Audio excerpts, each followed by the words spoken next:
Mi tema está basado en los gases en la sangre. Para entender esto debemos de saber las tres leyes principales de los gases. Bueno, pero ¿qué describe la ley de los gases? Describe el comportamiento de los gases en relación con variables como la presión, volumen y temperatura. Tenemos la primera ley de Boyle, que establece que el volumen de un gas es inversamente proporcional a la presión. Aquí, como vemos en esta imagen, las moléculas del gas no tienen tanta presión, entonces pues tienen más campo para poder moverse libremente. Cuando se aumenta la presión, como podemos ver en esta imagen, las moléculas del gas se comprimen y por lo tanto el volumen del gas es menor. La ley de Charles establece que el volumen de un gas es directamente proporcional a la temperatura.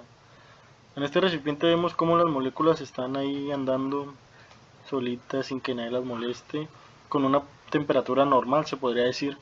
Cuando esta temperatura aumenta en este recipiente, las moléculas contraen más energía y por lo tanto chocan más en las paredes del recipiente, creando mayor volumen.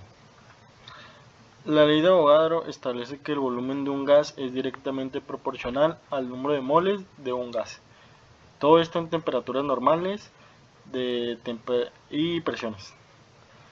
Aquí vemos como un gas tiene tantas moléculas del gas, vaya la redundancia, y cuando se aumenta el volumen de un gas, por ende las partículas de gas serán mayores.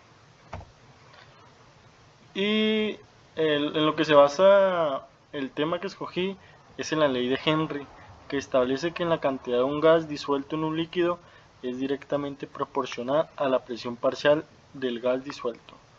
Aquí tenemos un gas normal, normal, un gas X, que pues aquí tenemos que está disuelto en agua, pero pues está equilibrado, ¿no? Y cuando se aumenta, cuando el gas tiene mayor presión parcial, por lo tanto también se disolverá más en el agua.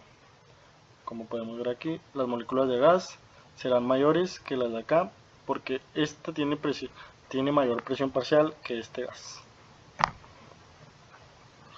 Y debemos de saber que los gases más importantes disueltos en la sangre son el oxígeno, el dióxido de carbono y el nitrógeno. Dependiendo de la zona en la que estés, varía la presión parcial mucho. Por ejemplo, en Ciudad Juárez podemos ver que la presión parcial del dióxido de carbono es de 36.8 y la presión parcial del oxígeno es de 83.8. En los pulmones, el oxígeno inhalado de la atmósfera tiene una presión parcial más alta que la del oxígeno en la sangre venosa. Si la presión parcial de la atmósfera disminuye, como ocurre en altitudes altas, como lo dije, dependiendo de la zona en la que estés, aumentará o disminuirá. La presión parcial del oxígeno disuelto en la sangre también disminuirá o aumentará dependiendo de la zona en la que estés. Y por lo tanto afectará la cantidad de oxígeno en los tejidos. Cuando la diferencia de presión parcial, el oxígeno se difunde entre los alvéolos hacia la sangre, en los capilares y se disuelve en el plasma sanguíneo. Luego el oxígeno se une a la hemoglobina en los glóbulos rojos para ser transportada hacia los tejidos del cuerpo e intercambiada por el dióxido de carbono. Como aquí vemos, la hemoglobina se une a los glóbulos rojos y este a su vez transporta el oxígeno hacia los tejidos. Y mientras se hace este viajecito de aquí a para acá, de allá para acá,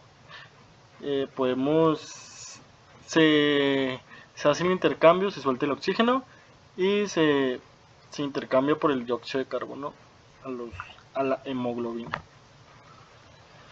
El análisis de sangre es una prueba clínica utilizada para evaluar los niveles de oxígeno, dióxido de carbono y otros gases disueltos en la sangre. Para extraer la muestra generalmente se toma de la arteria radial de la muñeca. Aquí, que va a estar aquí, hasta donde sea. La muestra se analiza utilizando un analizador de gas, valga la redundancia, y esta muestra analiza las presiones parciales del oxígeno, dióxido de carbono, el pH y otros parámetros. Por eso es muy importante este análisis, ya que dependiendo de la prueba en que salgas, cómo salgas, te dirá que cuánto dióxido de carbono tienes en la sangre disuelta o el oxígeno. Y para ver esto, si estás bien de salud.